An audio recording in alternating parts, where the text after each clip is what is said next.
তারা যদি আমাদেরকে ডিস্টার্ব করতে চায় তাহলে তাদের সেভেন সিস্টার নিয়ে তারা কিন্তু বিপদে থাকবে, এটা মনে রাখতে হবে। উই আর ইউনিফাইড নেশন, আমরা সবাই বাংলাদেশি, এখানে কেউ হিন্দু, মুসলমান, বৌদ্ধ, খ্রিস্টান, আমরা সবাই সুন্দরভাবে বসবাস করছি, কেউ কারোর উপর আমরা কোনো ধরনের অন্যায় করছি না, সবাই আমরা ভালো আছি।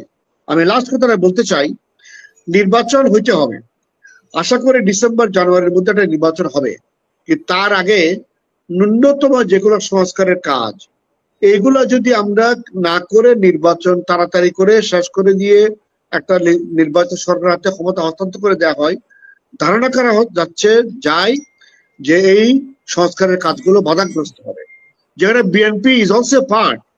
দেয়ারফর যেই সকল লিডাররা খুব তড়িঘড়ি করে একটা নির্বাচন করার জন্য কথাগুলো বলেন, আমি মনে করি তারা বাস্তবতা এবং জনগণের আকাঙ্ক্ষার বাইরে গিয়ে কথাগুলো বলেন। আমি এটাকে শান্তভাবে এটা বুঝে শুনে কথা বলার জন্য আমি অত্যন্ত বিনয়ের সাথে আমার মাধ্যমে এটা বলতে চাই।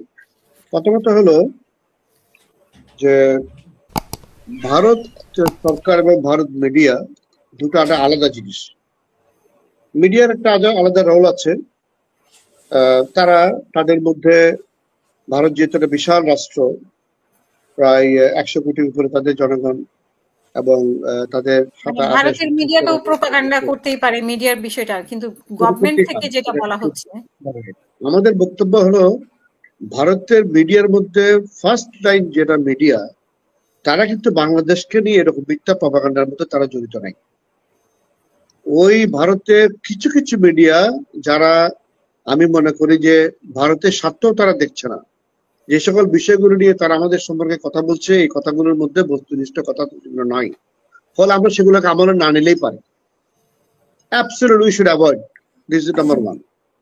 নাম্বার 2 হলো আমরা ভারত সরকারের কাছ থেকে আশা করি, as a responsible government in power, being hour neighbouring country, তারা এই সকল মিডিয়ার যে মিথ্যা প্রোপাগান্ডাগুলো তারা করছে, যেটা আমাদের সরকারের প্রতিবাদ জানাচ্ছে, এই দেশের জনগণ আপনাদের মতো মিডিয়ার মাধ্যমে আমরা প্রতিবাদ জানাচ্ছি, সরকারের একটা স্ট্যান্ড নিতে হবে যে তোমরা যে মিথ্যা প্রোপাগান্ডা চালিয়ে ভারতেরই অন্যদিকে তোমরা ক্ষতি করছো। বাংলাদেশ আমাদের একটা প্রতিবেশী হওয়া সত্ত্বে তোমরা যেভাবে এই বক্তব্যগুলো জনগণের সামনে উপস্থাপন করছো, এগুলোর মাধ্যমে ভারতেরই অন্যদিকে ক্ষতি হচ্ছে, ভারতের প্রতি মানুষের বিষোদ্গার হচ্ছে, ভারতের মানুষের প্রতি বাংলাদেশের মানুষের যেভাবে একটা আকাঙ্ক্ষা তৈরি হচ্ছে, একটা শত্রু ভাবাপন্ন দেশ ভাবছে, যেটা কাম্য নয়। আমরা ভারতকে শত্রু দেশ বলতে চাই না, বাট তাদের কিছু কাজকর্ম, তাদের মিডিয়া এবং সরকারের কিছু কাজকর্ম বাংলাদেশের মানুষের মধ্যে এরকম একটা মনোভাব তৈরি হচ্ছে যে ভারত আমাদের একটা প্রতিবেশী শুধু নয়, একটা শত্রু রাষ্ট্র।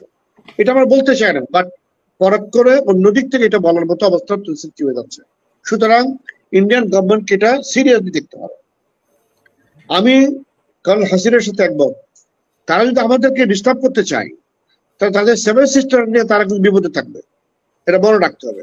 উই আর ইউনিফাইড নেশন, আমরা সবাই বাংলাদেশি, এখানে কেউ হিন্দু, মুসলমান, বৌদ্ধ, খ্রিস্টান, আমরা সবাই সুন্দরভাবে বসবাস করছি, কেউ কারোর উপর আমরা কোনো ধরনের অন্যায় করছি না, সবাই আমরা ভালো আছি।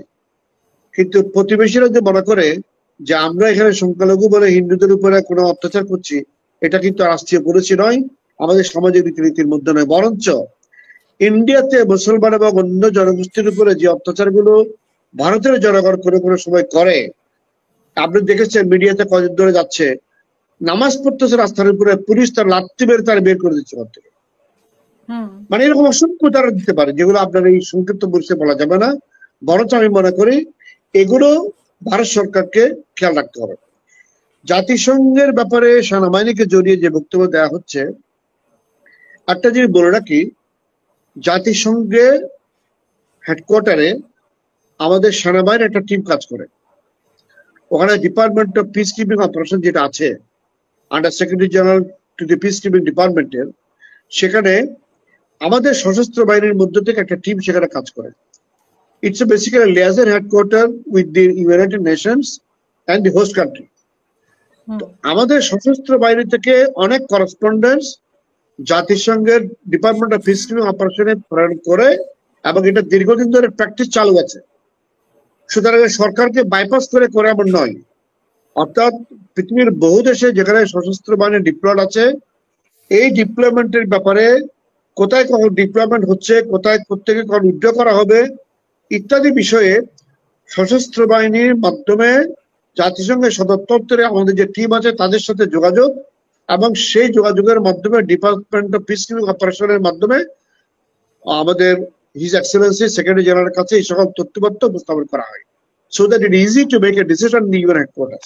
সুতরাং এটাকে সরকারকে বাইপাস করে সশস্ত্র বাহিনী কোনো কিছু লিখছে করছে এরকম বক্তব্য কোন অংশেই কাম্য নয় এবং সেটা ঠিক নয়। এটা আমি একটা ব্যাখ্যা দিলাম। নেক্সট হলো নির্বাচন নিয়ে যে আমাদের একজন শ্রোতা যে বক্তব্য দিলেন, একটা ইমোশনাল আউটবাস্ট শো করলেন। আপনাদেরকে মনে রাখতে হবে নির্বাচন বাংলাদেশে হইতে হবে, এটা সাধারণ জনগণের আকাঙ্ক্ষা, আমাদের সকলের আকাঙ্ক্ষা। কিন্তু যেই সরকারকে আমরা বিতাড়িত করলাম, যে সকল আইন তাদের হাতে থাকার কারণে তারা অন্যায়ভাবে দেশের জনগণের উপরে বসেছিল এতদিন ধরে, এই আইন কানুনের যদি পরিবর্তন না করা হয়, আইন কানুনগুলোর মধ্যে সংস্কার না করা হয়, আমার সংস্কার বিষয়টা এটা একটা বিশাল জগৎ। আমি নিজেও আমাদের পার্টির পক্ষ থেকে সরকারের যে সংস্কার কমিশন গুলো হয়েছে সেখানে বিভিন্ন পলিটিক্যাল পার্টিকে টিম করা হয়েছে। এই সকল পলিটিক্যাল পার্টির মধ্যে আমি একজন মেম্বার। আমি গত সপ্তাহ আমাদের পার্টির পক্ষ থেকে যে ডেলিগেশন গিয়েছিল ডক্টর আলী রিয়াজের ডিপার্টমেন্ট সাথে আলাপ করার জন্য এবং ডক্টর মুদির আলম ভাইয়ের সাথে আলাপ করার জন্য, ওনারা সরকারের পক্ষে ছিলেন সংস্কার ঐক্য কমিশনে, আমরা আমাদের পার্টির পক্ষ থেকে গিয়েছি। আলোচনাটা চলমান আছে, তারা রাত দিন পরিশ্রম করে যাচ্ছে, তারা আমাদের সাথে কথা বলছে। আমরা তো জনগণকে রিপ্রেজেন্ট করি, জনগণের একটা অংশকে তো আমরা রিপ্রেজেন্ট করি। সেই হিসেবে আমাদের যে প্রায় 52-53টা পলিটিক্যাল পার্টি আছে তাদের সাথে তারা অনবরত আলোচনা চালিয়েছে, প্রত্যেকটা দিনই তারা আলোচনা করছে সকাল বিকাল। এই আলোচনার মাধ্যমে আমরা একটা ঐক্যমত তৈরি করার চেষ্টা করছি সংস্কারের মধ্যে কোন কোন কাজটা আগামী 2-1 মাসের মধ্যে সম্পন্ন করে নির্বাচনের দিকে যাওয়া, আর কোন কোন কাজটা একটা রেল লাইনের মধ্যে তুলে দেওয়া হবে, এইটা চলমান থাকবে, এটা পরবর্তী সরকার এসে এটা কন্টিনিউ করে একটা পূর্ণাঙ্গ রূপে যাবে। আর কোন কোন সংস্কার এখন দরকার নেই এটা আইডেন্টিফাই করতে হবে। এই কাজগুলো চলমান আছে। সুতরাং আমরা যারা ইনভলভ আছি আমাদের এক ধরনের মনোভাব, আমাদের ভাই বন্ধু জনগণ যারা এটার সাথে তাদের মনোভাব এবং নির্বাচনের কথা আলোচনা করছেন, কিন্তু সাথে সাথে যে বিষয়গুলো আসছে সেকেন্ড রিপাবলিক, গণপরিষদ নির্বাচন, স্থানীয় নির্বাচন, এইগুলো নিয়ে কোনো আলোচনা হচ্ছে কিনা ভিতরে? হচ্ছে, এটা সবগুলো নিয়ে আলোচনা হচ্ছে। যেটা আলী রিয়াজ সাহেব বলেছেন যে উনি গণপরিষদ নির্বাচনের কথা বলেছেন, সবগুলো নিয়ে আলোচনা হচ্ছে।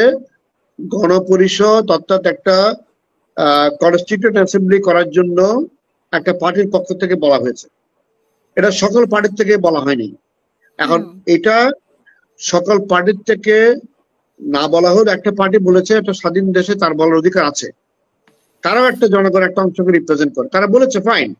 এটা এখন আমরা যখন একসাথে বসবো সেটা ডিবেট হবে, এটাও এক ধরনের পার্লামেন্টের ডিসকাশনের মতোই। এখানে আলোচনা হবে, এখানে ডিবেট হবে, সেখানে আমাদের প্রফেসর কলিমুল্লাহ সাহেবের মতো এক্সপার্টরা থাকবেন, আমাদের মহসিন ভাইয়ের মতো যারা অভিজ্ঞ রাজনীতিবিদ লয়ার আছে তারাও থাকবেন।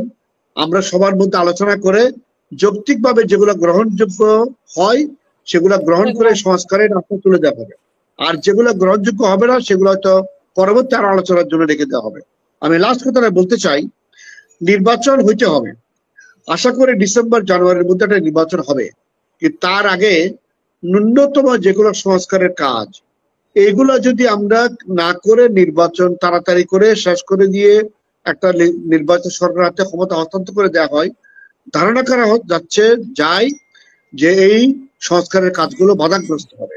সুতরাং একটা সিস্টেম করে এই সংস্কারের মূল কাজগুলোকে একটা রেড লাইনের মধ্যে তুলে দিতে হবে, তারপরে এটা অটোমেটিকলি চলতে থাকবে। এদিকে নির্বাচনের জন্য নির্বাচন কমিশনও তাদেরকে যখন গভর্নমেন্টের পক্ষ থেকে একটা টাইম বেঁধে দেওয়া হবে তারা প্রিপারেশন নিচ্ছে নির্বাচনে। যেমন আপনি খেয়াল করেছেন এই 3-4 দিন আগে তারা ডিক্লার করেছে তারা নতুন করে পার্টি নিবন্ধনের জন্য তারা ডিক্লারেশন দিবে, এটাও নির্বাচন প্রক্রিয়ার একটা অংশ। তারা যে ভোটার তালিকা হালনাগাদ করছে সেটাও নির্বাচনের একটা অংশ। এখন আমরা সবাই মিলে যখন সিদ্ধান্ত নিব যে আমরা নির্বাচনটা কবে নাগাদ চাই, এটা শুধু বিএনপি একা বললে হবে না, এখানে আরো স্টেক হোল্ডার আছে, এই 52-53টা রাজনৈতিক দল সবার মতামত নিতে হবে। সেখানে বড় স্টেক হোল্ডারদের মধ্যে জামাত ইসলামী আছে, ইসলামী ঐক্য জোট আছে, এবি পার্টি আছে, এখানে মুসলিম লীগ আছে, অন্যান্য পার্টি আছে, আমি সবার নাম বলতে পারছি না এখানে। সবার মতামতের ভিত্তিতে সিদ্ধান্ত নিতে হবে। আর বিএনপি এককভাবে বলে আগামী 3 মাসের মধ্যে নির্বাচন দেন, আমাদের সেটা চাচ্ছে না। আমরা নির্বাচন চাই, বিএনপি নির্বাচন চাই, কিন্তু শীতের মধ্যে 3 মাসের মধ্যে চান না, এই তো না, আমরা 3 মাসের মধ্যে চাই না, কারণ আমরা চাই সংস্কারের প্রক্রিয়াতে যে সকল বিষয়গুলো আলোচনা হচ্ছে এই বিষয়গুলো একটা সমাধানে আমাদেরকে পৌঁছতে হবে, যেখানে BNP is also part. Therefore যেই সকল লিডাররা খুব তড়িঘড়ি করে একটা নির্বাচন করার জন্য কথাগুলো বলেন, আমি মনে করি তারা বাস্তবতা এবং জনগণের আকাঙ্ক্ষার বাইরে গিয়ে কথাগুলো বলেন। আমি এটাকে শান্তভাবে এটা বুঝে শুনে কথা বলার জন্য আমি অত্যন্ত বিনয়ের সাথে আমার মন্তব্যে এটা বলতে চাই। আর কর্নেল মোস্তাফিজের যেটা কথা বলেছেন, তিনি আমাদের ছোট ভাই, আমাদের ছাত্রও বটে। আমি অত্যন্ত আদর্শ দিয়ে কর্নেল মোস্তাফিজকে বলবো, উনি বহুদিন ধরে বিদেশে থাকেন, উনি অনেক সময় খুব ভালো কথা বলেন, সুন্দর কথা বলেন, বাট কোনো কোনো সময় কিছু বক্তব্য দেন যেটা সেনাবাহিনীর ভিতরে অসন্তোষ তৈরি করে। যেমন উনি রিসেন্টলি জনাব মুস্তাফিজুর রহমানকে নিয়ে, আরো কয়েকজন জেনারেলকে নিয়ে অনেক কথা বলেছেন। ছোট ভাই, আপনি যদি কথাগুলো বলেন, যেমন কর্নেল মুস্তাফিজকে বলছি, আপনার ব্যাপারে কিন্তু অনেকের অনেক বক্তব্য থাকতে পারে, সুতরাং বিদেশে বসে এগুলো সশস্ত্র বাহিনী সম্পর্কে কথা না বলাটাই ভালো। আপনি দেশে আসেন, আপনি ইন্টারাকশন করেন, কথা বলেন, আপনার যৌক্তিকতা নিশ্চয়ই জনগণ শুনবে, সেনাবাহিনী তো এটা নিয়ে আলোচনা হবে। কিন্তু বাইরে বসে সেনাবাহিনী প্রধানকে জড়িয়ে আপনি সেনাবাহিনী অফিসার হিসেবে আপনার কাছ থেকে সেটা আমরা কামনা করি না। এই বলে আজকে আপনার কাছ থেকে আমি বিদায় চাচ্ছি এবং আমার বক্তব্য এখানে শেষ করছি। ধন্যবাদ আপনাকে সময় দেওয়ার জন্য।